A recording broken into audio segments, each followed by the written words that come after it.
Los delincuentes lo saben y para eso Y están te las 24 enganchan. horas del día Lamentablemente para eso. jorobarte la vida. Y para tal eso cual. tenemos a Javier Díaz que nos cuenta los truquitos para evitarlos. Gracias. Por favor. Gus, otra semana con nosotros. Otra semana con ustedes. Muy bien. Bueno, ella esperando la llegada de Facundo Pastor. Gracias por habernos acompañado. Ya está listo Maxi Montenegro para seguir en A24. Buen fin de... Chao, buen fin de para todos.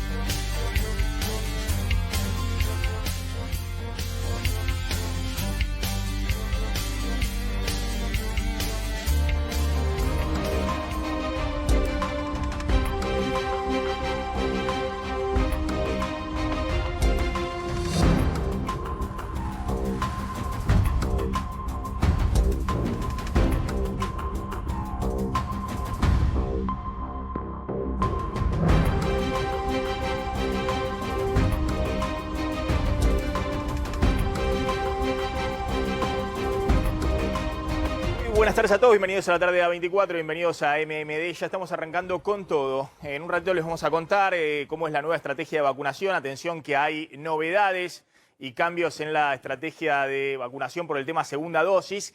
Y también el presidente firmaría un DNU para destrabar la negociación con Pfizer, fundamentalmente para vacunar menores de 18 años. Todavía no está autorizado en la Argentina para menores de 18, pero vamos a contar qué pasó, que 8 meses después, ahora sí, el gobierno está dispuesto a acelerar y traer las vacunas de Pfizer a la Argentina. Pero vamos a arrancar con esto, y atención que es una sorpresa respecto a lo que se viene hablando desde el punto de vista económico. Una sorpresa que de confirmarse sería una sorpresa total.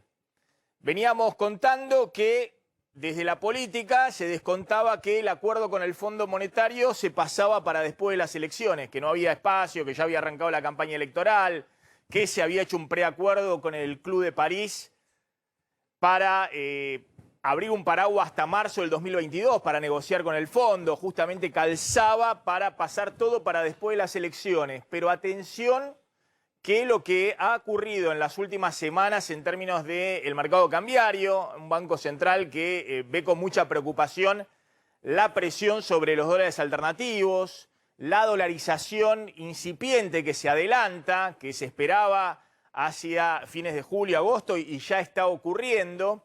Bueno, todos esos movimientos abrieron la posibilidad de que lo que quiere Martín Guzmán pueda llegar a cumplirse.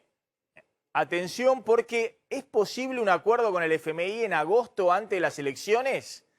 Guzmán insiste con que es necesario, justamente por esto lo estoy contando. Tanto Guzmán como Miguel Pelle, el presidente del Banco Central, están muy preocupados por los dólares que tienen en las reservas, que se han acumulado en los últimos 3 meses, pero la pulseada que ya largó y los dólares que pueden perder en el camino de acá a las elecciones.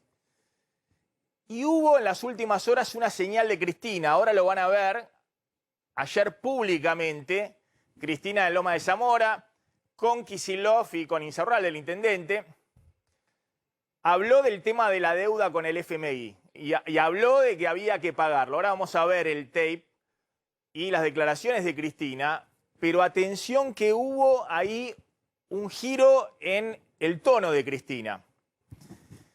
La información que yo tengo es, obviamente Guzmán dice, vamos a ir a un acuerdo, que queremos hacer el acuerdo antes de las elecciones, están apurando mucho los países europeos para que cerremos un acuerdo antes de las elecciones, pero la información que tengo es que no solamente Guzmán hoy dentro del gobierno el que cree que es necesario hacer un acuerdo en agosto con el Fondo Monetario Internacional. Nosotros hemos contado que Sergio Massa, cuando estuvo ahora en Nueva York, cuando estuvo en Estados Unidos en la última gira, hablando con inversores, dejó abierta la posibilidad de que haya un acuerdo antes de las elecciones. Y atención que los economistas que están cerca de Kicillof también plantean hoy que no sería nada descabellado ni nada imposible que pueda haber un acuerdo con el FMI antes de las elecciones. Atención con este punto porque sería un giro respecto a lo que se viene evaluando. La idea se patea todo para después de las elecciones. ¿Y por qué el gobierno puede llegar a evaluar la posibilidad de apurar las gestiones? ¿Por qué sí un acuerdo con el fondo antes de las elecciones? Bueno, en primer lugar porque están muy preocupados por el tema de la dolarización y la pulseada del Banco Central con aquellos que están dolarizando ahorros, tanto empresas como inversores en el sistema financiero que están corriendo al contado con liquidación. Pero atención que el FMI va a enviar hacia fines de agosto probablemente 4.300 millones de dólares en DEG, en derechos especiales de giro, para las reservas del Banco Central. Y la Argentina tiene con el FMI un vencimiento de 1.800 millones de dólares en septiembre y otro en diciembre, en total 3.600 millones de dólares. Si vos cerrás un acuerdo antes, no solamente das una señal para tratar de estabilizar el mercado cambiario y proteger las reservas, sino que lograrías reforzar las reservas con los 4.300 millones de dólares que envía el FMI. Es decir, te quedarías con menos presión sobre las reservas y además las tendrías engrosadas por los DEC que envía para las reservas el FMI. En cambio, si no cerrás el acuerdo, es evidente que algo van a tener que hacer con esos vencimientos, porque la Argentina no puede no pagar esos vencimientos y encima no tener un acuerdo con el fondo, porque en ese caso la corrida cambiaria, que obviamente va a ocurrir más fuerte a medida que nos acerquemos a las elecciones, se potenciaría y habría una situación inmanejable. Pero atención que pagar semejante cantidad de dólares en septiembre y en diciembre para después terminar cerrando un acuerdo en marzo con el FMI también dejaría muy debilitado al Banco Central. Así que se está evaluando a ver si hay posibilidad de adelantar antes de las elecciones en agosto el cierre con el Fondo Monetario Internacional. ¿Por qué no con el fondo? ¿Por qué? ¿Cuáles son los argumentos que plantean? No, ojo que todavía esto es muy difícil. Bueno, en primer lugar porque estás en medio de la campaña electoral y hay que vender un acuerdo con el fondo en medio de la campaña electoral. En segundo lugar, por el tema, a ver, puntémoslo. En segundo lugar, porque el acuerdo sería por 10 años. Si bien Guzmán dice que puede dejar abierta una cláusula que si el fondo acepta en el futuro hacer acuerdos más amplios a 20 años, Argentina sería el primero que podría entrar en esa renegociación y todo lo que se negocia a 10 años pasarse a 10 años. Y en tercer lugar, porque hay algunos que dicen no dan los tiempos de la negociación, del monitoreo que tiene que hacer el FMI. Pero atención que Guzmán, esto es porque no, esto es porque no. El otro era porque sí, este es porque no. Vamos al porque sí entonces. Pero atención que Guzmán viene planteando, atención, que no solamente este es el mejor momento para cerrar con el FMI, porque está muy contemplativo con la situación de todos los países, porque todavía sigue presente el tema de la pandemia, sino que Argentina va a ser difícil que, si deja pasar los meses, pueda mostrar números fiscales mejores a los que tiene hoy. Nosotros venimos mostrando las cuentas fiscales, se ha achicado mucho el déficit fiscal, la emisión monetaria, y todo eso ocurrió en el primer semestre por el ajuste fuerte fiscal que ha aplicado Guzmán, suspendiendo todo el gasto COVID, retrasando jubilaciones y salarios públicos frente a la inflación, también planes sociales, bueno, lo que contamos siempre todo el tiempo. Es evidente que en los próximos meses el gobierno necesita soltar algo de plata y que esos números fiscales no van a ser tan buenos, no va a haber un déficit fiscal tan reducido como ha habido los primeros 6 meses del año. Entonces, atención que empieza a sonar fuerte esto que Guzmán viene planteando, y algunos dicen, bueno, es la idea del ministro de Economía para mantener abiertas las expectativas, pero dentro del gobierno también empiezan a evaluar la posibilidad de que pueda llegar a haber antes de las elecciones en agosto un acuerdo con el Fondo Monetario. Fíjense qué dijo Cristina ayer, y después lo repasamos, qué dijo Cristina ayer de la deuda con el FMI. tuvimos este grado, este volumen de endeudamiento con un organismo como el Fondo Monetario Internacional, que como todos saben y todas saben, cuando hace acuerdos quiere condicionar las políticas públicas económicas de cada país. Debemos hacer todos y todas un gran esfuerzo para encontrar una forma de abordaje y de discusión de nuestros problemas a partir de números y de cosas reales y concretas que han sucedido a los argentinos. El endeudamiento y cómo vamos a afrontar este endeudamiento que tenemos que pagar en este gobierno, pese a que no lo contrajimos. Bueno, ahí está Cristina. Dice, debemos hacer todos un gran esfuerzo para encontrar una forma de abordaje y discusión de nuestros problemas. Después, obviamente, le pega al gobierno de Macri, que contrajo la deuda con el fondo, y dice, ¿cómo vamos a afrontar este endeudamiento que tenemos que pagar en este gobierno, pese a que no lo contrajimos? En realidad no se tiene que pagar en este gobierno porque se va a negociar refinanciarlo a 10 años para adelante, patear, pero efectivamente este gobierno tiene la responsabilidad de cómo hace esa renegociación. Pero Cristina dice, tenemos que pagar. Empieza interpelando a la oposición. Después, obviamente, plantea, nunca tuvimos este volumen de endeudamiento con un organismo internacional como el FMI, que como todos sabemos, cuando hace acuerdos quiere condicionar las políticas públicas de cada país. Una de cal y una de arena. Atención, porque Cristina mete este tema en la agenda, donde plantea esto hay que resolverlo entre toda la dirigencia política, lo tenemos que pagar, está diciendo lo tenemos que renegociar, y la pregunta es si está dando visto el bueno o no para un cierre con el Fondo Monetario antes de las elecciones, algo totalmente distinto a lo que se pensaba hasta ahora. Está Gustavo Marangoni. Gustavo, ¿qué tal? ¿Cómo estás? Hola Maxi, buenas tardes. Te hago una pregunta respecto a esto y después quiero pasar más al tema político. Hay declaraciones de Cristina respecto a Elegante, al trapero, que han generado mucha repercusión, y también respecto a lo que dijo Emilio Pérsico de la política social, que también ha generado un terremoto dentro del gobierno. Ahora vamos a contar a los planes sociales, al matriarcado y todo lo demás. Esto que nosotros estamos contando, insisto, más allá de las declaraciones de Cristina, en economía dicen vamos por un acuerdo antes de las elecciones, pero lo que me llama la atención a mí es que dos fuentes, una de la política, de la conducción del gobierno y otra muy cercana a Kicillof, no descartan que efectivamente puedan apurar un acuerdo ante las elecciones. Algo totalmente distinto a lo que pensamos hasta ahora. ¿Vos lo ves factible? Y yo escucharía más a Cristina, ¿no? Porque es la que lleva el comando de la campaña en el distrito más importante. Entonces, me parece que es un clásico recordar a lo largo de toda la campaña, como vos bien observabas, que Macri fue el gran endeudador y el Fondo Monetario. A ver, el público a Palito Ortega cuando canta le pide todavía yo tengo fe, y al kirchnerismo le pide palos al fondo.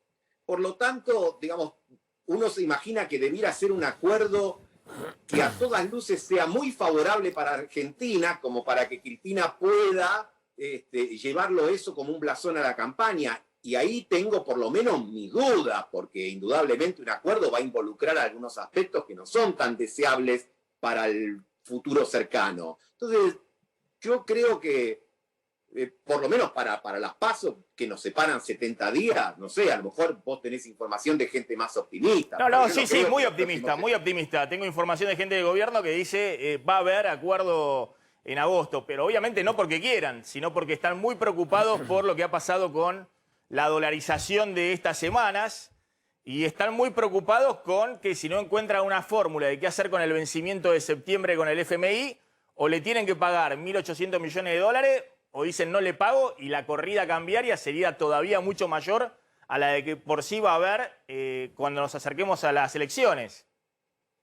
Sí, ahí habrá que ver también, si no es posible, obviamente ustedes que manejan eso con más detalle, si no es posible una solución entre comillas a la Club de París, es decir, un ganar tiempo y no dar la letra chica de los acuerdos por lo menos hasta después de las elecciones. Puede ser, esa es la otra alternativa. Por ahora, por eso, vamos a seguir atentamente y cuáles son los gestos de Cristina con esto. Bueno, decíamos, Cristina con Kicillof lo han corrido al presidente de la provincia de Buenos Aires, de la campaña en la provincia de Buenos Aires. Es evidente que la estrategia es el gobernador Kicillof y Cristina acompañándolo en la madre de todas las batallas, que es la provincia de Buenos Aires, Alberto Fernández, corrido de esa campaña electoral. Ayer hizo mucho ruido las declaraciones de Emilio Pérsico respecto a la asistencia social. Muchos lo enfocaron respecto al rol de la mujer, incluso hubo mucho enojo dentro del gobierno, salió a hablar la ministra de Mujeres, Género y Diversidad, contestándole, pero creo que la frase también de Emilio Pérsico, que es funcionario de este gobierno, creo que es secretario de Economía Social, todos lo conocen, a ver si tenemos ahí la foto, un hombre de los movimientos sociales, de los movimientos piqueteros. Ojo que por ahí apunta algo todavía más profundo, que es estar cuestionando el sistema de asistencialismo, diciendo, ojo, que ya ha pasado mucho tiempo en la Argentina, más de 10 años, donde no se crea empleo genuino y lo que se sigue multiplicando es el asistencialismo, digamos, lo que se siguen multiplicando son los planes sociales. Mirá lo que decía Pérsico. Vivir del Estado y no apoyar al trabajador, no subsidiar el trabajo, sino subsidiar a las personas. Los niños en la Argentina, en la ayuda social se dividió centralmente en las dos puntas de los niños y los ancianos. Y en general siempre la que tiene las tarjetas de ayuda social en el barrio es la mujer. Eso hizo que la mayoría de las familias sean matriarcales, y la que conduce es la mujer, y el chabón piró, y la única manera que tiene para volver a su casa, ¿no?, a ver a su mujer, es agarrar 5 giles y llevarse 5 celulares a 5.000 pesos cada celular, o vender droga y caer en las enfermedades sociales. Eso ha destruido el tejido social y hace que después estos compañeros tengan, como dicen los empresarios, una muy baja empleabilidad. Ahora, el responsable de eso, insisto, es este sistema que hemos creado. Bueno, atención, ¿no? Una reacción de la ministra de Género, que dijo rápidamente, pero yo me quiero detener en lo otro. Ojo que está diciendo, este sistema que creamos, se está refiriendo a él, a 2009, el asistencialismo, el kirchnerismo, que después continuó el gobierno anterior, también de Macri, ha destruido ¿qué dijo? Póngame el otro graf. El tejido social. ¿Qué tejido social? Y el tejido social productivo, digamos, que Argentina tiene un problema de fondo que no va a responder con asistencia social, que es cómo hace para generar, y lo dice al principio, puestos de trabajo genuinos. Él se incluye dentro, dice, que creamos, es decir, él fue uno de los creadores del tejido de asistencia social, que muchos dicen, bueno, era necesario porque si no explotaba todo por el aire, volvían de nuevo los saqueos, pero Argentina está estancada en esa situación. Sí, de hecho, lo que Gómez Alcorta apuntó directamente, Maxi, contra la frase antipolíticas que resguarda precisamente el lugar de la mujer, pero no otra cosa. De hecho, porque decía la idea del hombre como jefe de familia es algo... Para un segundito que tenés un problema ahí con el micrófono. Gustavo, a ver, ¿qué interpretás? A ver, ¿interpretás lo mismo que yo, lo que dice Pérsico? No quiero meterme con el tema de la mujer y la respuesta de la ministra de Género, sino la cuestión más de fondo en el sentido de que se hace responsable de que es parte de un sistema que no está funcionando. Sí, lo que pasa es que en boca de un funcionario suena a que vos te estás ahogando y te describen el agua. Porque claro, en realidad, digamos, buena parte de esos programas sociales no solo, digamos, fueron creados a expensas, como él mismo asume, sino también esos movimientos siguen siendo los principales receptores de todo eso. Entonces, bueno, la pregunta es bárbaro, el diagnóstico está.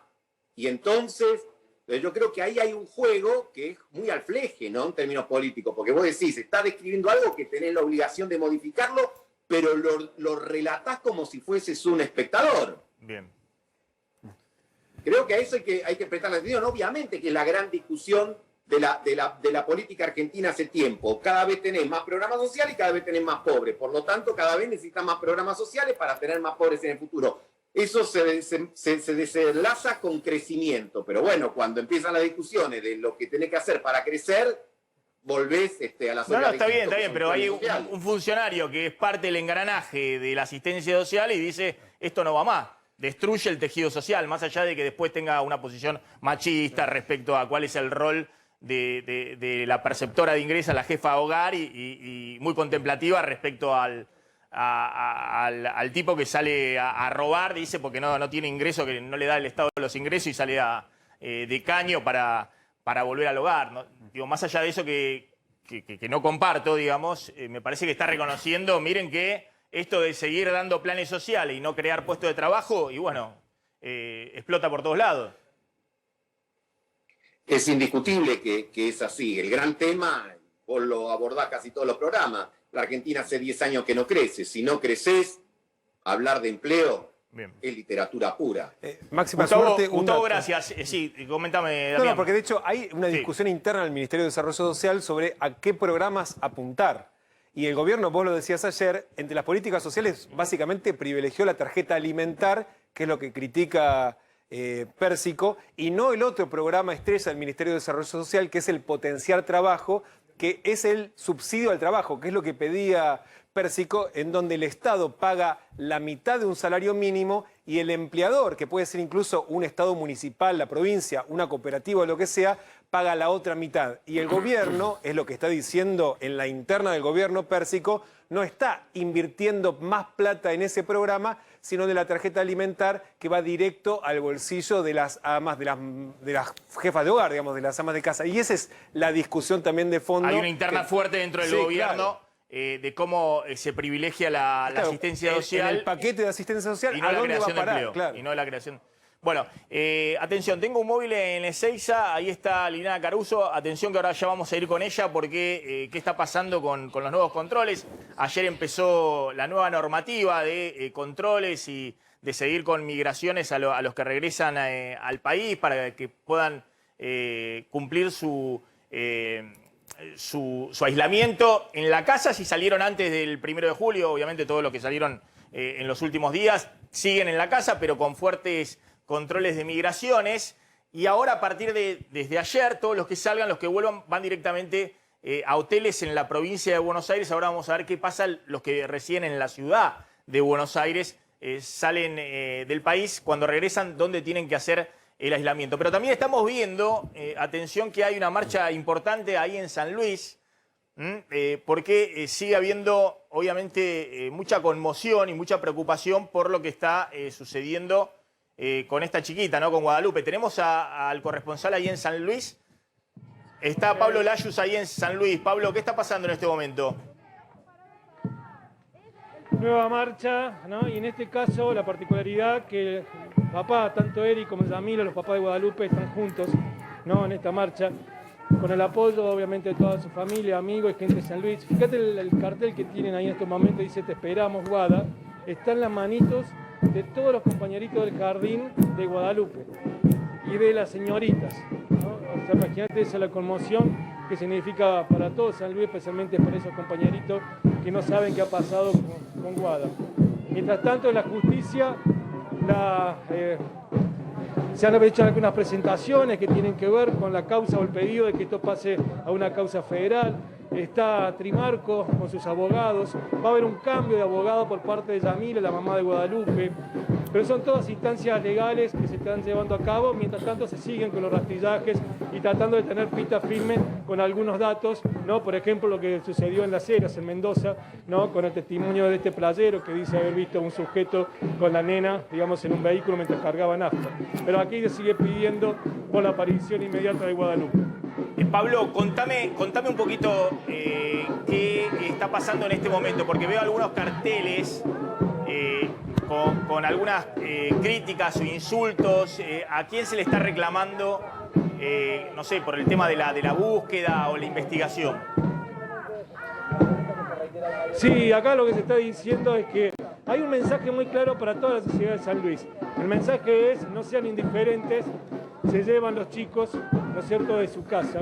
Y eso es un poco, para que todo el mundo esté, digamos, de alguna manera colaborando y que no sea, y obviamente que buscan el pedido de castigo para aquellos culpables de la desaparición de Guadalupe. Para aquí la mamá que está llorando y mucho, ¿no? Pablo, contame cuáles son las hipótesis. Perdóname, contame cuáles son las hipótesis, ponernos un poquito al tanto de cómo viene la investigación judicial.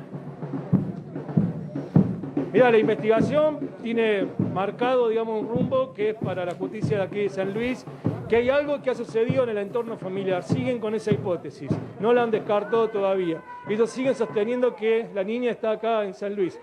Y para otros se habla de la trata de personas, ¿no? De que el lugar donde fue llevada Guadalupe está a 150 metros de una ruta que te comunica en media hora con Mendoza. De que no hay una pista firme, digamos, que haya sido hecho todo esto para perjudicar a la familia de Guadalupe. Van por esos dos caminos y es por eso que todo esto se va a definir en las próximas horas en la justicia, para saber si continúa, porque es un delito que tiene que resolverse aquí en la provincia de San Luis, o puede pasar al Foro Federal.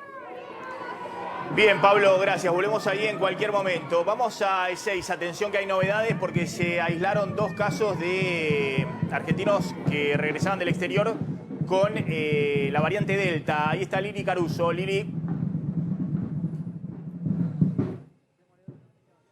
Sí, porque hay ahora 5 personas que han sido detectadas por esta variante Delta en el país. Estas 2 últimas que vos decís se registraron de viajeros que venían de los Estados Unidos y de Venezuela. El último ingresó desde Miami el 15 de junio. Lo que hay que decir que el Ministerio de Salud advierte que no es que hay circulación comunitaria, por eso hay que llevar tranquilidad, pero lo cierto es que las medidas que se están tomando con la restricción de vuelos tiene que ver justamente con estas variantes, esta variante Delta que todos sabemos que es mucho más fuerte, mucho más violenta y mucho más rápida en el contagio. Hoy me contaba un especialista que en menos de 2 minutos, si estás con una persona hablando en un lugar cerrado y sin barbijo, inmediatamente esta variante de COVID-19 afecta a las personas que estén allí en ese ámbito, digamos, ¿no?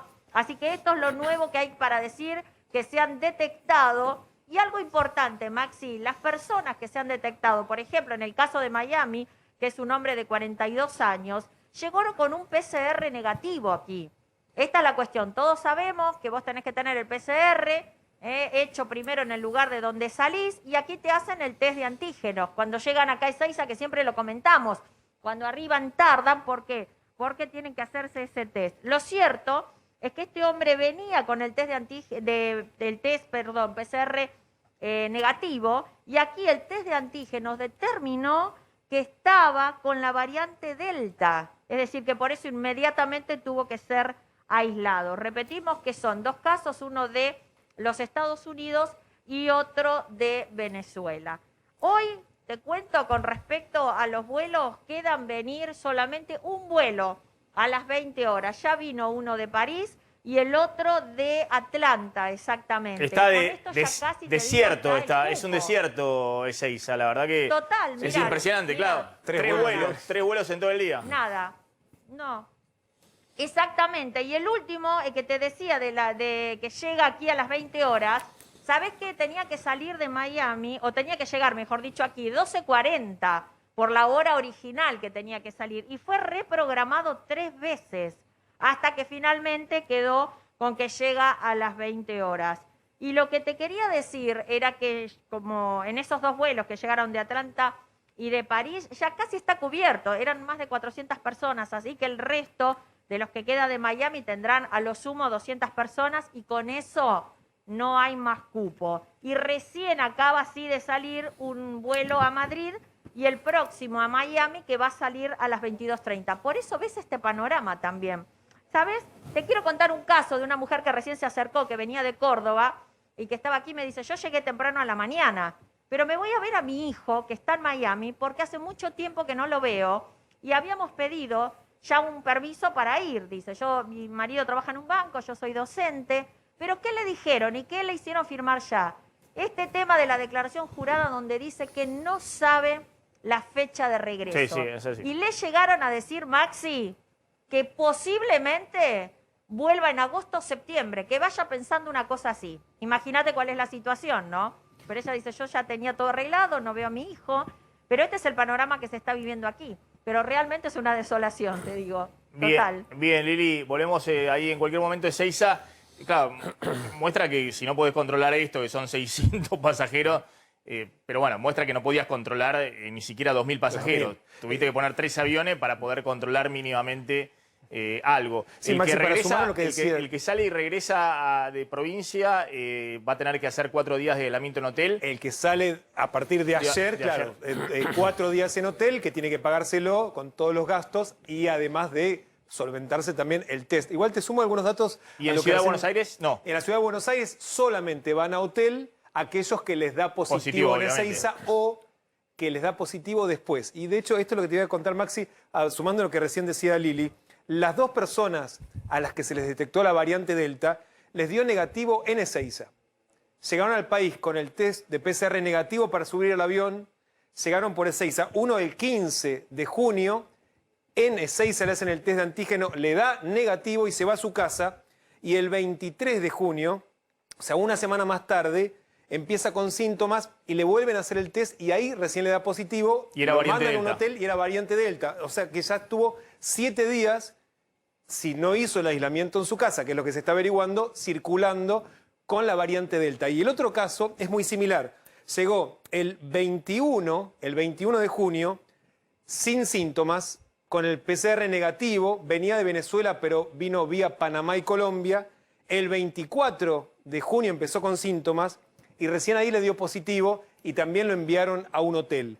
Y ahora lo que están buscando es garantizar que hayan cumplido el aislamiento y ver si hubo contactos, porque así es como puede eventualmente diseminarse la variante lo que Delta. planteamos, o sea, se respeta el protocolo, pero respetándose el protocolo, el de Ezeiza por lo menos, si no hay aislamiento claro, digamos, firme, puede finalmente dispersarse la variante Delta en el país. Acá lo que contamos es otros países del mundo han sido muy estrictos y demás, obligan los aislamientos directos en el hotel, porque vos te podés subir con un PCR negativo 3 días antes de abordar el vuelo desde Estados Unidos, por ejemplo, y aún así podés llegar a Ezeiza y el antígeno que sale un tercio de lo que sale el costo del PCR en la Argentina, es un test rápido de 40 minutos, también te da negativo y a los 4 días diste positivo.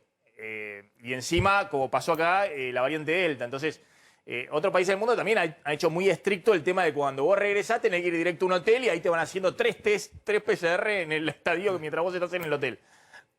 Ahora, el tema de la Argentina, como no puede controlar eso, no ha podido hacer ese tipo de aislamiento, termina cerrando Ezeiza. Fíjense, es un desierto Ezeiza. 3 vuelos en el día.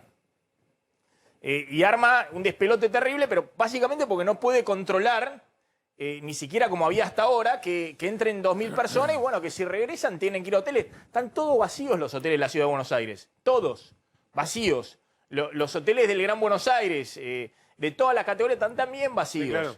Entonces hay una crisis fenomenal, pero bueno, terminás cerrando Ezeiza y generás una crisis adicional también en todo el tema del sistema de aerotransporte. Pero bueno, está Lucía Ugarte en Miami. Lucía, ¿qué tal? ¿Cómo estás? ¿Qué novedades hay desde allá? Hola, Maxi. Buenas tardes. Mira, hay muchísima desconcertación en medio de todos los argentinos varados y se han organizado en grupos de WhatsApp divididos por aerolíneas. Acaban de tener también un subprivado con los diputados Ritondo y Patiño del bloque del PRO para justamente expresar cada uno de estos casos individuales. Estos diputados se pusieron a primera orden para poder asistirlos y ayudarlos. Pero la verdad que lo que se ve en los grupos es que no hay confirmaciones. Hay gente que estaba viniendo con las familias enteras a abordar un vuelo, por ejemplo, el día 30, y en el camino al avión, con ticket confirmado, pasaje confirmado y de asiento, le cancelaron el vuelo.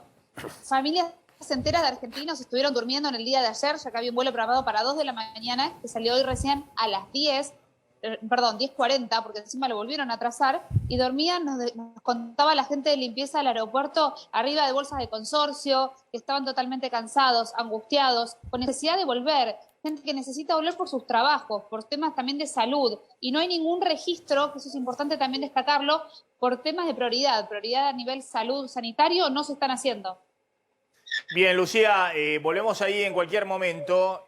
Atención, dame el adelanto de Pfizer. Finalmente, después de 8 meses, ¿El gobierno, Alberto Fernández, va a firmar un DNU para destrabar la llegada de la vacuna de Pfizer a la Argentina? Sí, Maxi, está terminando la redacción de ese decreto que podría, digamos, sacar del medio hasta ahora los puntos de la ley y también las exigencias que había por los seguros para destrabar esa compra. También, Maxi, está la posibilidad de avanzar con un proyecto de ley que, de hecho, ayer el propio oficialismo reconoció que está dispuesto precisamente a cambiar lo que haya que cambiar en esa ley para avanzar con la compra. De todas maneras, ayer hubo un revuelo en diputados. Sí, Ahora vamos claro, a contar cruces muy duros entre el oficialismo y la oposición, justamente por los cambios a la ley de Pfizer para que pueda llegar la vacuna. Exactamente, la oposición quería sacar la palabra negligencia, que es uno de los que está frenando el proyecto, y del oficialismo dijeron, eso no alcanza, los problemas son otros y vamos a saber exactamente cuando Pfizer nos diga, porque esto es lo que dijeron, nos diga qué tenemos que escribir para habilitar el contrato. Y efectivamente es lo que tiene a la firma del presidente de la Nación para destrabar esa negociación.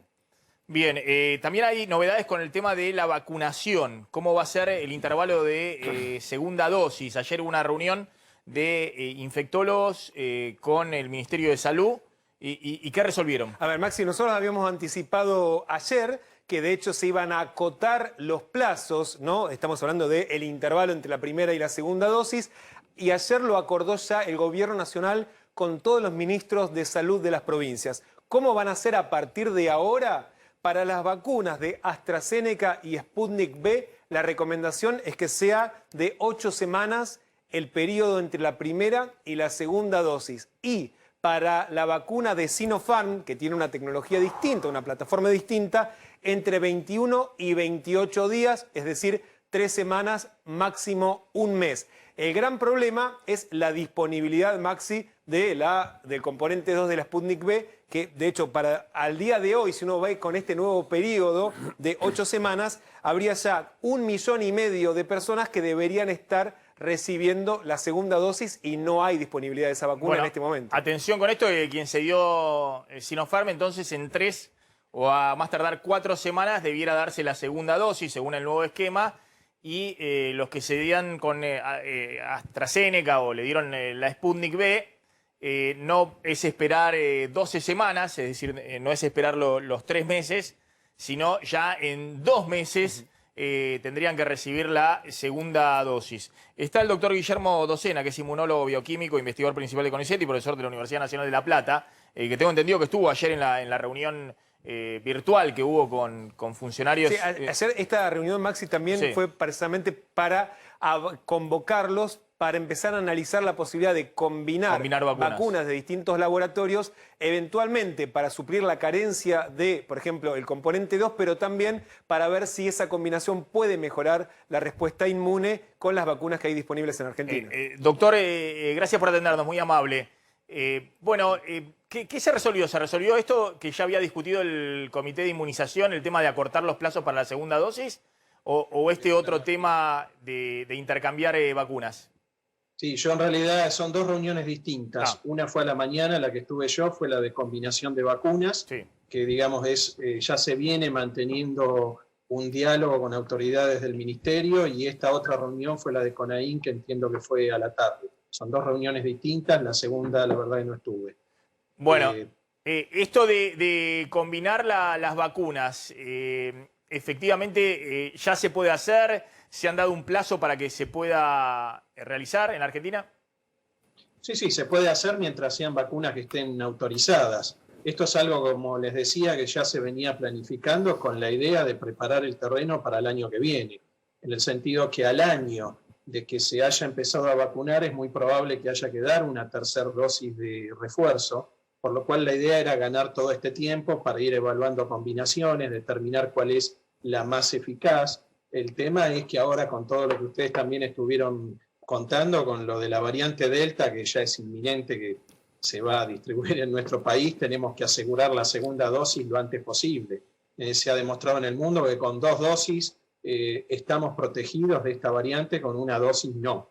Por lo cual la idea son las 2 cosas. Al reducir los intervalos, que tengan chances de recibir la misma vacuna en segunda dosis a un tiempo menor, pero también se les va a dar la posibilidad, si la aceptan o no, porque es voluntario, que reciban una segunda dosis de otra vacuna. Obviamente que esté disponible, ¿no?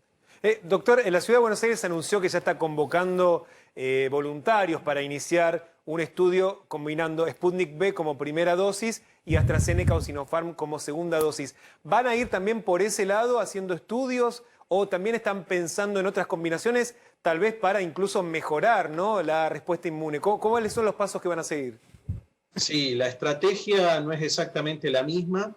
La idea para ganar tiempo es ofrecerles a los que ya tienen una dosis de AstraZeneca o de Sputnik, es decir, la plataforma con vectores virales, ofrecerle la posibilidad que reciban la segunda dosis de Sinopharm, que es la otra plataforma. Se ha demostrado en los pocos trabajos que hay publicados que combinando plataformas distintas se obtiene una eficacia mejor. Por eso va a ser el primer paso. No se descarta lo que va a ser Ciudad, o sea, Sputnik y AstraZeneca, o al revés, o cualquier otra con las vacunas que estén por llegar a Argentina.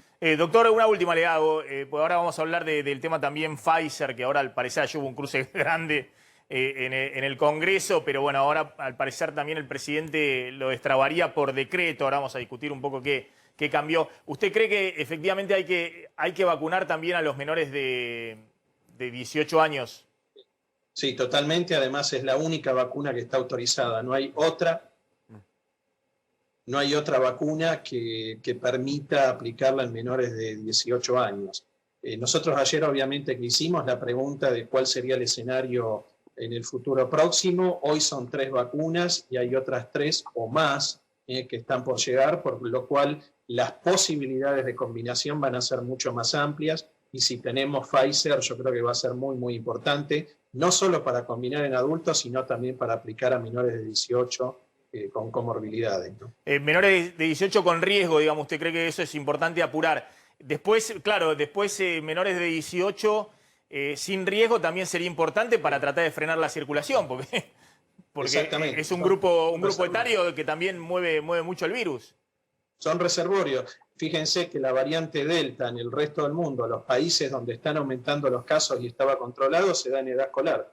En los chicos que no están vacunados, ahí es donde se disemina. Claro. Que si bien o no produce patología o es más leve, sí diseminan el virus en el resto de la población. Bien, doctor, gracias, muy amable. Muy bien, muchas gracias. Bueno, ayer hubo una pelea muy dura en el Congreso, donde la oposición denunciaba que el gobierno no quería tratar el cambio de la ley para que llegue la vacuna de Pfizer. Exactamente, propusieron 3 proyectos, Maxi, para tratar en el medio de la sesión. No estaban acordados y uno de ellos, precisamente lo que estaba previendo era sacar de la ley esta famosa cláusula por la negligencia, vemos juicios por negligencia que se le podían hacer a la empresa. Y lo cierto es que eso generó un revuelo muy grande porque efectivamente el oficialismo no acompañó el proyecto de ley. La explicación que dieron del oficialismo era que solamente con sacar de la ley la palabra negligencia no destraba la negociación con Pfizer porque hay otros temas que también están detrás. Uno tenía que ver también con algo que está en el proyecto, con la ley que está vigente, sobre las renuncias a la inmunidad soberana que está reclamando Pfizer para precisamente firmar el contrato. Y lo otro son por las garantías por juicios que está pidiendo Pfizer, que pretenden que tenga una contragarantía de ejecución en el exterior. Entonces lo que dicen es, no vamos a modificar una ley porque si nos piden un cambio la semana que viene que no está contemplado, vamos a tener que volver a probar si sancionamos o no una ley y esto en definitiva va a terminar diluyendo, extendiendo los plazos para poder avanzar. Por eso el presidente dice, lo vamos a hacer eventualmente por decreto. El problema es el costo político de hacerlo solo el gobierno cuando venía diciendo que estaban pidiendo condiciones que eran inaceptables. Pero insólito que lo hagas 8 meses después por decreto. Si era tan fácil cambiarlo por DNU, ¿por qué no lo hiciste hace 8 meses? Está el doctor Pablo Yeldin, que es diputado nacional del Frente de Todos, presidente de la Comisión de Acción Social y Salud Pública. Gracias por atendernos, diputado. Después vamos a hablar con el diputado Luis Juez, por Córdoba, que está muy enojado con este tema y que tiene una hija con parálisis cerebral y bueno, y se ha puesto también a encabezar un poco el reclamo de la vacunación con Pfizer para menores de 18 años. El diputado Yeldin ha pedido hacerlo por separado y vamos a respetar eso, pero después vamos a hablar, le aviso, diputado, con el diputado Luis Juez de Juntos por el Cambio. Diputado Yedlin, bueno, esto que yo planteaba, efectivamente, si esto sale por DNU, si era tan sencillo un DNU presidencial, ¿por qué 8 meses discutiendo, más allá de las posiciones ideológicas, más allá del lobby de Pfizer o de los laboratorios en general, o el contralobby de los laboratorios de AstraZeneca que la dejaron afuera en Estados Unidos y que obviamente también hay intereses creados? ¿Cómo se entiende que 8 meses después recién esto se soluciona con un DNU? Bueno, la verdad es que la historia es un poquito más complicada, ¿no? En definitiva, yo no veo que haya habido nunca, y desde ya de cuando hicimos la ley y después en las contrataciones, claramente el Ministerio de Salud no ha tenido una mirada, como se dice, tendenciosa o geopolítica dirigida hacia un extremo u otro. Vamos a decir, AstraZeneca es una vacuna inglesa, Sputnik es una vacuna rusa, Sinopharm es una vacuna china. Se está trabajando con todos los laboratorios que han querido, inclusive se trabajó mucho con Pfizer en el intento de poder destrabar en la problemática que surgió a partir de la ley, y al parecer que, como se ve, y vamos a ver cuando salga el DNU o el nuevo proyecto de ley que se haga, que dijimos ayer y volvemos a repetirlo, el bloque está disponible para darle la herramienta que necesita el Ministerio de Salud para comprar todas las vacunas que se requieran. ¿Cuál es la problemática, Maxi? ¿Por qué ahora surge esta problemática? Hace un mes y medio empezaron a autorizarse estas vacunas para menores de 15 años. Y la verdad es que la autorización en realidad de 12 a 15, ¿no? Porque de 5 a 11 todavía no están autorizadas. Pero de 12 a 15 en ese grupo, hoy la única vacuna autorizada por la FDA, y también en Inglaterra y también en Israel, es la vacuna de Pfizer. En Argentina también. Sería esa franja etaria, porque nosotros, frente a la autorización del FDA, la Argentina autoriza en forma automática. De 12 a 17 en realidad, doctor, de 12 a 17. Claro, de 12 a 17. Que es lo que plantean muchos padres. Dicen, realidad, tengo una chiquita de 16 o 17 años. Claro, ¿Cuál es la diferencia 16, con uno de 18 que ya están vacunando libremente si tiene riesgo y mi chiquita o mi chiquito tiene 16, 17 y no se puede vacunar?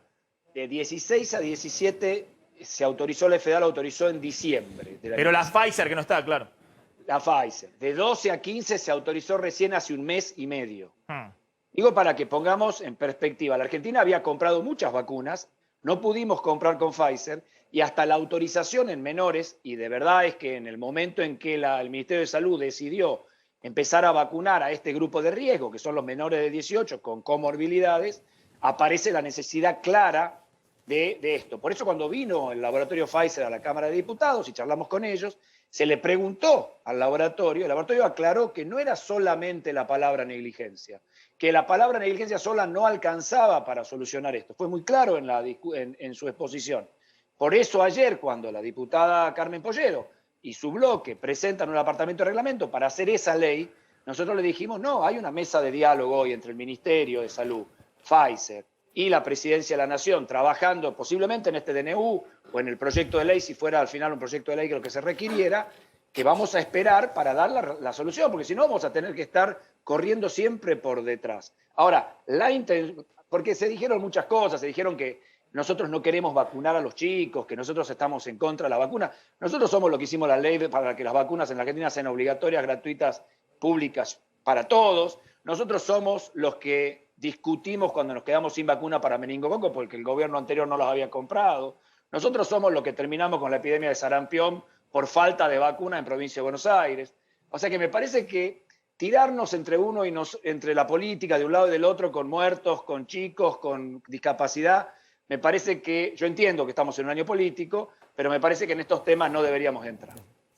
A ver, doctor, más allá de esos cruces, que efectivamente hay aprovechamientos políticos de un lado y el otro, también el gobierno se ha manejado en muchos de estos temas con una gran improvisación. No voy a volver a contar cómo inicialmente, bueno, usted lo conoce, digamos, había hecho la foto con Pfizer y avanzar con Pfizer.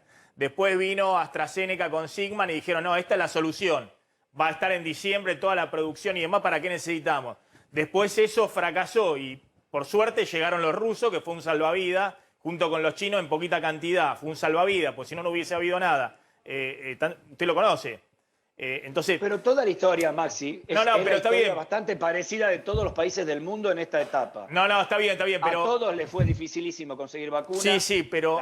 La calidad y cantidad de vacunas que consiguió la Argentina en los tiempos que los consiguió siguen más o menos los parámetros mundiales. Está bien, pero Me está bien, parece que- hablamos de este tema porque en general parece lo teníamos todo planificado. Y la verdad que se hizo como se hace siempre en la Argentina, digamos. No es que se vieron las contingencias, la posibilidad y demás. No quiero recordar, el presidente decía 10 millones de vacunas en diciembre. Lo que le quiero decir es, bueno, por suerte se pudo destrabar esto. Seguramente se podría haber destrabado antes, si el presidente lo tiene a tiro de decreto. Me parece que se podría haber destrabado antes. Pero bueno. No, la verdad es que yo creo, de verdad, es que inicialmente habría que verla, porque también es verdad que esto ha ido evolucionando, que Pfizer ha aumentado la capacidad productiva, que el hemisferio norte ya está vacunado, que hay más disponibilidad de vacunas. También Pfizer está más tranquilo con su producto, sabe que es un producto seguro, que los riesgos reales de indemnizaciones son menores y quizá algunas exigencias que en algún momento se requerían, hoy son menores, son iguales, son distintas. Lo cierto es que hace un mes y medio, chicos insisto, porque también no son todos los niños, ¿no? Por ahora los habilitados con grupo de riesgo a vacunarse, si estuviéramos vacunados Pfizer, son los chicos de más de 12 años a 17 que hoy no se pueden vacunar, ¿verdad? Que es un grupo importantísimo, por supuesto. Muy importante. Sobre todo, no en cantidad, pero sí en chicos con alguna problemática importante que sería muy bueno vacunarlos. Digo, de 12 a 17 en cantidad es un grupo también muy importante. 4 millones. Son 4 millones. Pero con me parece riesgo, que el objetivo es un grupo más reducido. Pero claramente para los padres hay una incertidumbre ahí total y además los chiquitos tienen una calidad de vida que hace un año y medio no pueden ir ni siquiera a los controles mínimos, a las terapias mínimas. Claro, y hace un mes y medio hubieran podido tener una vacuna efectiva. Hace un mes y medio, no hace 2 años. Eso es lo que quiero dejar en claro, porque me parece que no sé si está tan claro los tiempos en esta autorización Lo de progresiva. 16 y 17 hace un poco más de tiempo, pero bueno. Sí, así es. Eso es lo que estamos hablando. Exactamente. Sí, diputado, precisamente sobre el tema menores, y yo ayer lo escuché a usted hablar en la Cámara sobre la vacuna de Sinopharm. ¿Hay una expectativa real de que sea aprobada en China en estos días y que se pueda usar? Porque lo que están evaluando es que se puede aplicar entre niños de entre 3 y 17 años. Sí. Es el trabajo publicado en Lancet, exactamente, sobre Sinovac. Nosotros tenemos una prima hermana de Sinovac, que es Sinopharm. Es una vacuna que estamos usando con muy buenos resultados en la Argentina. Y nos parece que, bueno, dentro de las opciones que seguramente tendremos, eso no quita la necesidad de cerrar también con Johnson & Johnson, con Moderna, con Pfizer, que es la problemática que tenemos por la legislación norteamericana. Y me parece que hay que avanzar en las dos situaciones, ¿no? Pero sí, por supuesto es una expectativa. Es muy probable que en algún momento también AstraZeneca sea autorizada para niños y es muy probable que todas las vacunas que hoy tenemos se vayan autorizando porque en definitiva hay vacunas muy similares que se usan en chicos menores. O sea, no hay en realidad un supuesto real de que a los chicos les va a hacer mal. Lo que pasa es que hasta que no haya evidencia de que son seguras y alguna autoridad regulatoria en el país las autorice, no se pueden usar. Igual quería terminar la pregunta, es si la compra de las 24 millones de dosis de Sinopharm estaba precisamente impulsado por la posibilidad de llegar en las próximas semanas, en los próximos meses cercanos a los menores de entre 3 y 17 años. Y no sabría decirte yo. La verdad es que no creo en el sentido de que todavía sería una cosa hipotética, porque eso puede no suceder. Pero acá lo más fácil, a ver, Yelvin, coincide conmigo, lo más fácil es destrabarlo de Pfizer, conseguir 50.000 vacunas Pfizer, que me imagino que no debe ser difícil para el Estado argentino, y vacunar ese grupo de riesgo urgente, ya está aprobado entre 12 y 17 años, y hacerlo de una vez.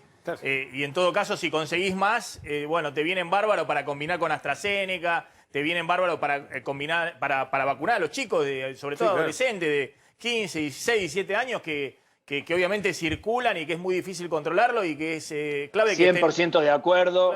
Hoy justamente veíamos unos datos de Israel en donde la vacunación a menores de hasta 12 años se está implementando con el objetivo de volver a tener, porque Israel había llegado a una especie de inmunidad de rebaño, pero definitivamente la variedad Delta volvió a generar un aumento en los casos y hoy están vacunando en forma importante a este grupo etario.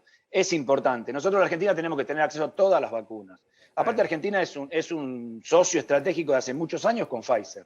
Hemos comprado muchísimos medicamentos de los que usamos y los que hemos comprado a lo largo de estos años han sido de laboratorios norteamericanos. No tenemos nada en contra de la ciencia norteamericana y de sus medicamentos, ni mucho menos. Así que inclusive se hicieron los estudios acá de fase 3. O sea, en realidad se nos trabó por un tema legal. Algún día se estudiará, se verá cuáles fueron las verdaderas responsabilidades. Pero en definitiva lo que hoy tenemos que hacer, y yo coincido, Maxi, totalmente con ustedes, es resolver esto. Y si esto está a tiro de un DNU, y me parece que es realmente una herramienta muy rápida. Y si no, la Cámara se va a juntar el día que sea y todos los bloques van a seguramente sacar la norma que haga falta. Bien, diputado, gracias. Ahí está el diputado Yedlin. Vamos a hablar un ratito con el diputado juez.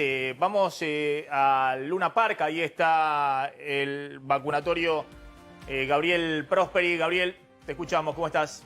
Hola, Maxi. ¿Cómo estás? Buenas tardes. Exactamente, estamos en el Luna Park, donde se está aplicando la Sputnik V en su componente 2 para adultos mayores. Aquí, Maxi, lo que tenemos es mucha gente que está esperando desde hace semanas, meses, la segunda dosis de Sputnik. Estamos hablando de adultos mayores, en algunos casos desde febrero y marzo, con la aplicación de la primera dosis, y es por eso que están, urgentemente llegando a este lugar para aplicarse la tan ansiada segunda dosis, ¿no? Hoy, hace minutos nada más, en un tuit, el jefe de gabinete de la ciudad de Buenos Aires, Felipe Miguel, estableció que llegaron a la ciudad de Buenos Aires 24.300 dosis del segundo componente de Sputnik V. Ese componente, reitero, tan ansiado por estas horas. Como ustedes ven, el movimiento es constante por esta puerta de ingreso al vacunatorio. Reitero, todas personas adultas mayores que han tenido su primera dosis con varias semanas y hasta meses de antelación. Por eso es la urgencia también que tienen sus familiares por traerlas. Apenas les llega la anotación, la confirmación de que pueden venir a colocarse su dosis. 1.993 dosis se van a estar aplicando o se están aplicando desde la mañana hasta la tarde de hoy. Mañana se supone que va a llegar otra tanda, pero esto, Maxi, es día tras día. Gente muy mayor. De los cargamentos de dosis que les va llegando del Estado Nacional a la ciudad de Buenos Aires, se van haciendo los organigramas. Hoy tocó la Sputnik V, pero ayer me comentaban que estaban aplicando otras vacunas y para otros grupos etarios. Aquí se está aplicando, reitero, la Sputnik V en su componente 2 para adultos mayores y por supuesto es una tranquilidad para innumerable cantidad de familias, ¿no? Bien, gracias, Gabriel. Gente muy mayor que se tiene que dar, mayores de 70 años, que se tiene que dar la segunda dosis. ¿Cuántos faltan? Vos decías que estaban pasados de los 3 meses ya con la Sputnik V. Mira, pasados de los 3 meses al día de hoy ya son casi 900.000 y con el nuevo... Y la mayoría son mayores de 70 años. Sí, sí, absolutamente, claro, porque estamos hablando de los que se vacunaron hasta, hasta mediados de marzo. En ese momento se estaban vacunando, depende de la jurisdicción, pero eran todos mayores de 65, 70 años y que después sí se sumaron los otros. Pero si uno ya hoy, al día de hoy, toma en cuenta el nuevo plazo que establecieron ayer con las provincias, es 1,5 millones. 1,5 millones que vienen con más de 3 meses de aplicarse la primera. Con más de 3 meses o más ahora de 8 semanas, que es el nuevo plazo, y que de hecho están esperando que ayer recién se habilitaron, Maxi, 350.000 segundas dosis. La semana que viene se van a empezar a producir en la Argentina 150.000. Falta mucho, por eso va a terminar, se supone antes, estos estudios para combinar vacunas antes de que lleguen todas las vacunas del componente 2 para poder completar estos esquemas. Bien, ya vamos a hablar de nueva regulación del Banco Central. Atención con el tema de las estafas de los créditos preaprobados. Lo había anticipado acá Slotnick y se confirmó la resolución del Banco Central. Y atención, vamos a contar qué pasa con las paritarias de estatales y con el salario mínimo. Está el diputado Luis Juez. ¿Qué tal, diputado? ¿Cómo anda? Hola Maxi, tanto tiempo, ¿cómo va? Gracias, diputado. Igualmente, hace mucho que no hablamos. Bueno, ayer estuvo muy enojado en la sesión. Hablamos hace un rato, no sé si lo estaba viendo con el diputado Yedlin del oficialismo. Él le decía más o menos que bueno, no sucedió nada grave, que nosotros tenemos la intención también ahora de subsanar lo que haya que subsanar para que venga la Pfizer. ¿Cuál fue la discusión de fondo ayer en el Congreso, en diputados? Escuchaba al diputado, la verdad que es increíble la falta de empatía de esta gente. La verdad lo digo con todo respeto, más que como diputado, como padre, con una criatura con parálisis cerebral. quiero ser prudente con las palabras, pero realmente es un espanto ver un funcionario público con semejante nivel de desaprensión, de empatía. Esto que diga, bueno, pero si hace un par de meses. Nuestros hijos hace 17 meses que están guardados de la peor manera, Maxi, como si fueran un tesoro en su casa.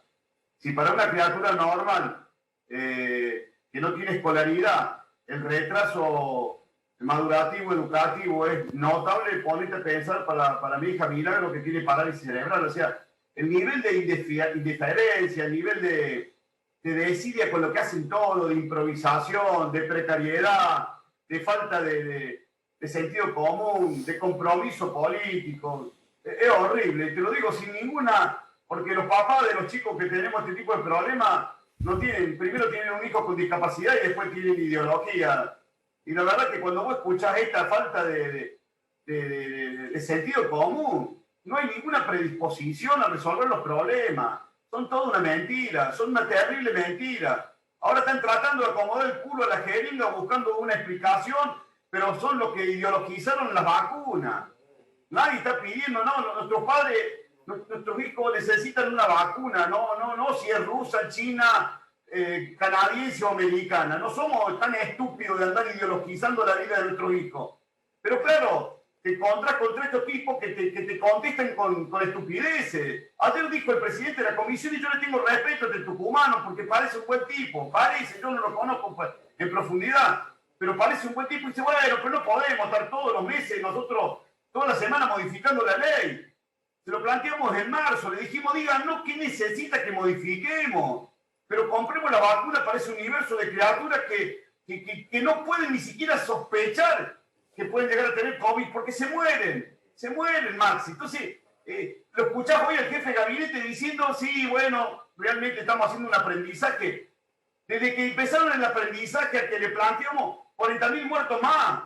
Muchachos, no aprendan con los muertos, no aprendan con nuestros hijos, no aprendan la ciencia. No necesitamos que Yeldin nos diga que la Pfizer, el mundo científico ya dijo, el mundo entero está vacunando con esa vacuna para nuestros hijos con dificultades, con problemas que tienen menos de 18 años. No necesitamos que nos venga a decir un diputado y a poner en duda lo que estamos planteando. Pero bueno, se manejan así y como son los dueños de la verdad, uno tiene que bajar la cabeza y humillarse. Es muy triste, Maxi.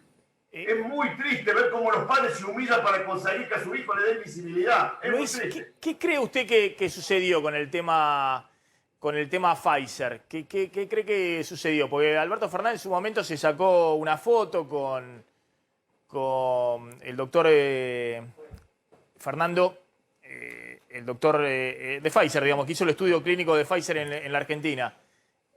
Pola, con el doctor Fernando Pola, con el gerente general de Pfizer, fue en agosto del año pasado, y después eso, bueno, quedó ahí boyando. La Argentina hizo el acuerdo con AstraZeneca, Sigman y demás. ¿Usted cree que acá hubo, digamos, un problema de gestión, que hubo una cuestión ideológica? Mirá, Maxi, una mezcla de cosas, Maxi. Una mezcla de cosas. Un gobierno improvisado. Claramente este no es un gobierno de científicos. Si fuera científico, el único científico podría estar este gobierno del profesor Neurus. Te lo digo con absoluta sinceridad. Una falta de improvisación, de trabajo, de dedicación. Este gobierno lo vamos viendo y vamos haciendo. Entonces en aquel momento se entusiasmaron, después cerraron con Galmareda y la Sputnik, sin ninguna previsión de la segunda dosis. Ahora están dibujando ahora y viendo qué combinación pueden hacer. Y van probando, Maxi, van probando. Total, como la vida de ellos no está en riesgo, y la vida de los argentinos, son los 95.000 muertos que tenemos, no son ellos. No son sus entornos familiares, no son sus amistades, no son sus... Ellos están inmunizados. Los vacunatorios VIP funcionaron, Maxi, en la República Argentina a lo largo y a lo ancho. Intendentes, jefes comunales, sus burbujas, sus amigos, sus novias, sus familiares. Eso fue a lo largo y a lo ancho, no fue una cuestión centrada solamente. Entonces el resto no le importa, van probando. Y creo que también, lo voy a decir con toda sinceridad, para no sospechar de un acto de corrupción, creo que hay una carga ideológica también en todas estas cuestiones. Después, por supuesto, trabajan siempre para sus amigos y sus amigos de laboratorio entonces hacen cuestiones sin ningún nivel de previsión, entonces cierran contratos, pagan en efectivo, y después cuando las cosas no les salen empiezan a inventar excusas. Lo cierto es que ayer le planteamos y le dimos la oportunidad para que lo hiciéramos juntos. Una ley se modifica con otra ley, no con un DNU. Somos nosotros los diputados, para eso nos pagan un sueldo increíble para que trabajemos. Resulta que en simultáneo, mientras el gobierno los mandaba a pelearse con todos los papás, con criaturas, con dificultades, con patología de base, el gobierno hacía trascender que estaba discutiendo un DNU. Una falta de respeto, una falta de consideración, una falta de empatía, pero bueno, ellos la dibujan, la disfrazan de cualquier manera y siempre te van corriendo el alma. A ver, una pregunta de Glanza. Ahora sí hay una disponibilidad importante de vacuna, ahora vamos a mostrar, ahora sí hay, por eso se ha acelerado, veníamos contando ya hace 3 semanas, casi un mes, la vacunación. Cuando tenés un stock importante, creo que hay 4 millones de vacunas ahora en stock. Ayer creo que tuvieron 400.000 dosis aplicadas. Es decir, ahora sí estás. Pero bueno, hubo una discusión grande respecto a qué pasó con el tema de Pfizer, ¿no? Diputado, al margen de lo que uno ve y de lo que dijeron en los micrófonos, en las conversaciones detrás de los micrófonos, ¿hablaron sobre exactamente qué está pidiendo Pfizer? Porque recién lo escuchamos del diputado Yedlin decir que no alcanzaba con sacar de la ley la palabra negligencia. ¿Les dijeron qué hace falta cambiar de la ley para que funcione el acuerdo? Vos me podés creer o no, yo no soy un chanta. Por ahí soy un bocón, pero no soy un mentiroso.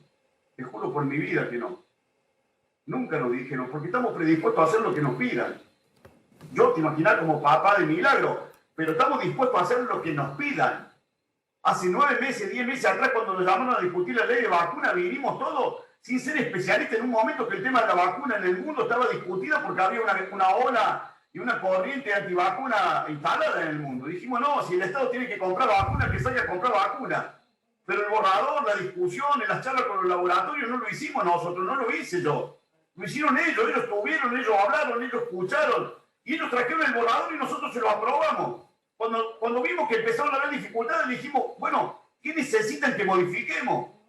No, la verdad que bueno, por eso, sostener la mentira permanentemente. En algún momento, y ahora van y vienen. Y ahora, como vieron que esto tenía un nivel, porque esto hay que reconocerlo, y te lo digo como papá, preocupado por este tema, si ustedes los medios no hubiesen hablado sobre esta cuestión, y hubiesen dado la visibilidad de ese universo de criaturas con dificultades, este tema se sigue sin discutir. Y tener un pelotudo que te hace una canción como Copani diciendo los gorilas quieren Pfizer. Yo no soy gorila.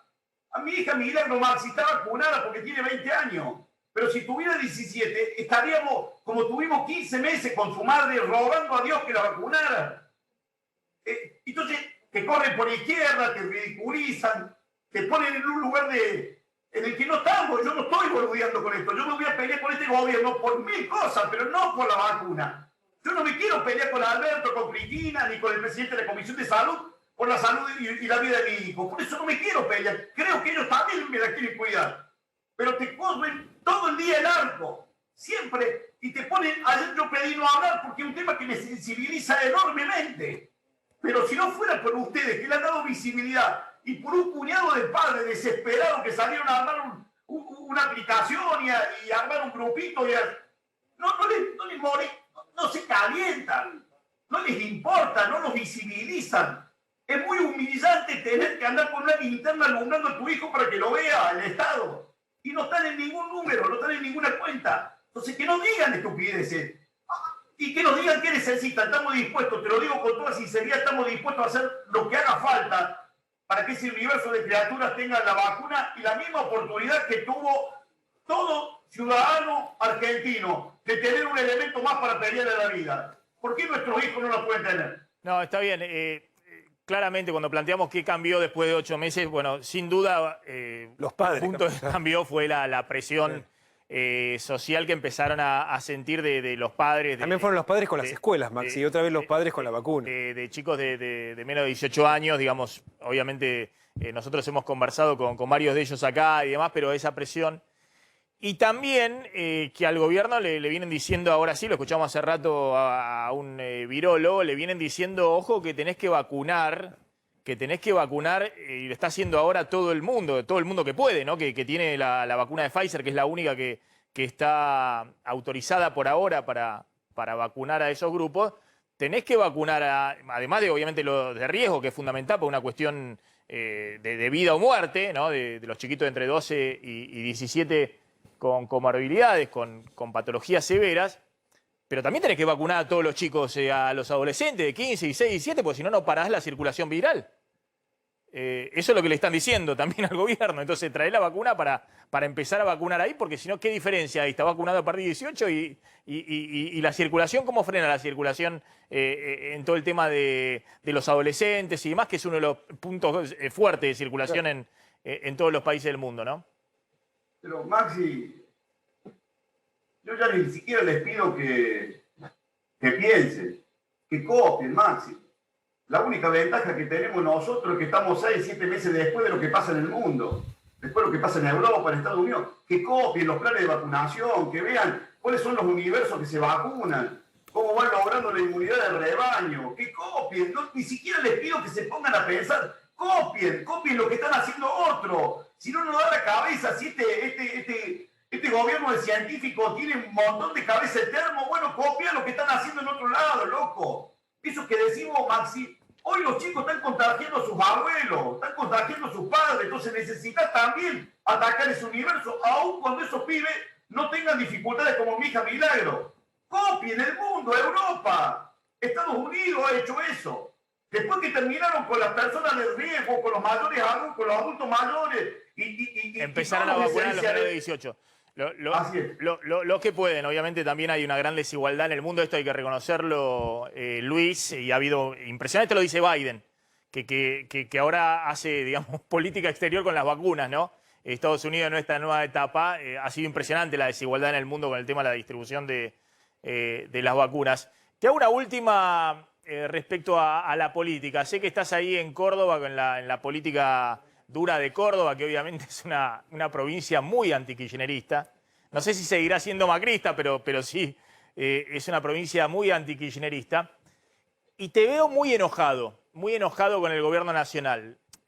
Lo mismo le pasa a Cornejo, otros funcionarios. ¿Y por qué no menciono? Te menciono a vos, lo menciono a Cornejo y demás. Él viene desde el radicalismo, el presidente del radicalismo. Vos venís más de la beta peronista. Porque, bueno, en su momento formaron parte de la transversalidad, digamos, ¿no? En el 2007, si hay alguien que armaba la transversalidad era Alberto Fernández, que vos lo conocés mucho más de lo que lo puedo conocer yo, o cualquiera de los que estamos acá. Y bueno, integraste, digamos, esa idea de la transversalidad con Kirchner, con Cristina, y básicamente el armador era Alberto Fernández. Y creo que Alberto Fernández se planteó cuando llegó al gobierno, con Cristina esa fue la estrategia electoral además, no solo el núcleo duro del kirchnerismo, sino abrir, y le salió muy bien porque así ganaban la elección, que era necesario no solamente para ganar una elección, sino para gobernar esa amplitud y esa transversalidad. ¿Qué cambió? ¿Por qué estás tan enojado ahora y considerás que no, que hay, digamos, una pared, digamos, entre el gobierno y vos que sos oposición? Porque este no es el Alberto Fernández que yo conocí, Maxi. Este no es el Alberto Fernández Lo cambiaron. No, el tipo se convirtió claramente en un empleado del poder. Cuando arrancó el tema de la pandemia, obviamente que Alberto Fernández llegó ahí puesto por Cristina. Pero cuando arrancó la pandemia, el tipo se paró con energía y daba la sensación de que nos venía a cuidar a todos. Pero después el tipo fue entregando autoridad moral, autoridad ética, fue cumpliendo y tratando de congraciarse claramente con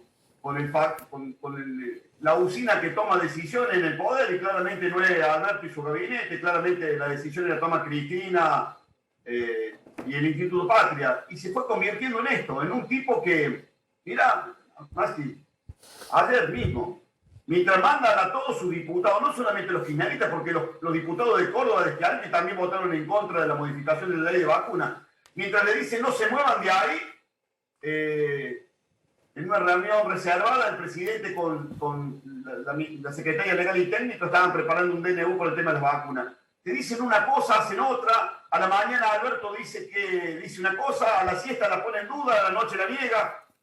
No es la gente la que cambió. Es Alberto claramente que ha desilusionado inclusive a los que no lo votamos. Entonces, y la grieta cada vez más profunda, y no es ideológica, es moral. No es ideológica. Yo no hago ideología estúpida, berreta. Es moral.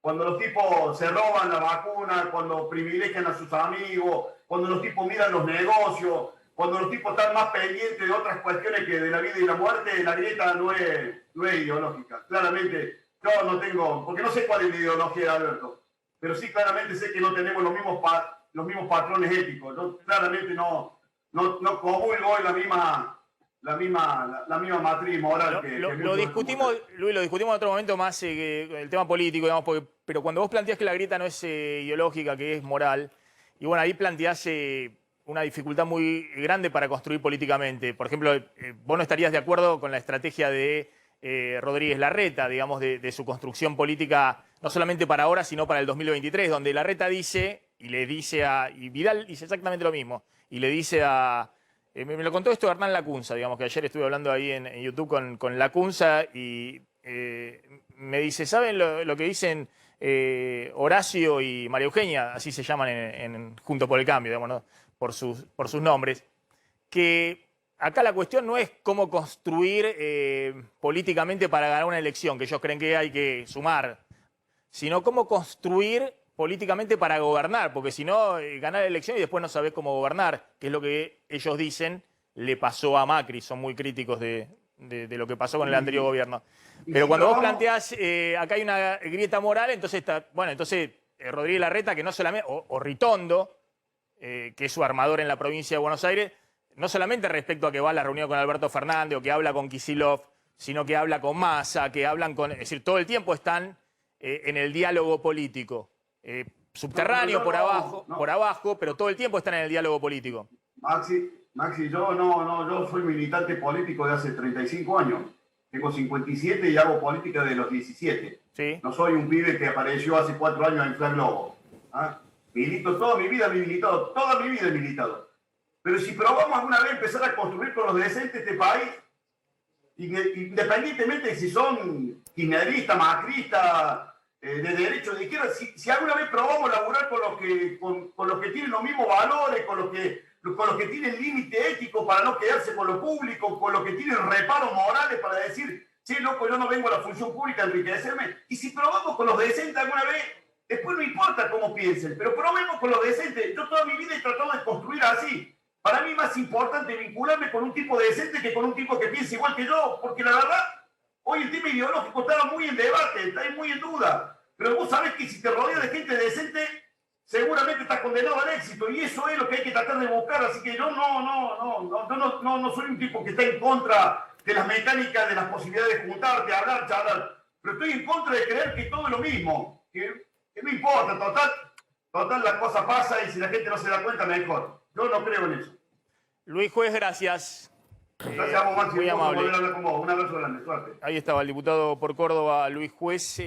Bueno, dame la información de la última resolución del Banco Central con el tema créditos preaprobados. Claro, acá lo habíamos anticipado la semana pasada. Finalmente el directorio del Banco Central ayer tomó una decisión, digamos, muy simple, pero bueno, no fue tomada antes, y en el medio pasaron miles de casos donde hubo estafas a gente que sacó créditos a través del home banking, por ejemplo. ¿Y de qué se trata? Bueno, de ahora en más va a estar directamente prohibido que los bancos tengan en estos créditos preaprobados que con un solo clic, que con un solo movimiento la gente los pueda tomar. Esto ya no va a existir más. Lo que resolvió el Banco Central ayer fue que los bancos, antes de otorgar el crédito, tienen que constatar algo muy simple, que es que el cliente haya pedido ese crédito, algo que hasta ahora no se hacía, y bueno, había, digamos, piratas tecnológicos que se metían en las cuentas de los clientes bancarios y tomaban el crédito como si fuera para el cliente y en realidad era una estafa de dinero que después justamente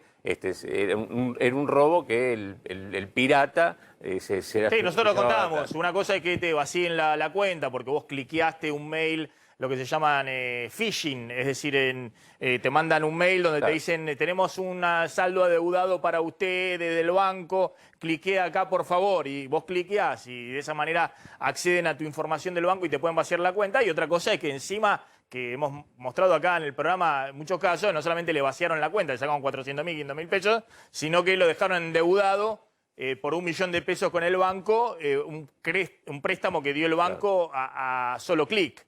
Bueno, eso es lo que está prohibido y que era algo evidente. Los bancos, ¿para qué tienen evaluación de riesgo? La evaluación de riesgo es justamente cuando vos necesitas la plata de un banco, para que te den un crédito, pero te hacen el ADN, el examen de orina, el examen de sangre y demás. Cuando tenés un buen reporte crediticio, venís pagando bien la tarjeta de crédito y demás, te ofrecen lo que sea a solo clic. Eso es lo que hacían los bancos. Porque dicen,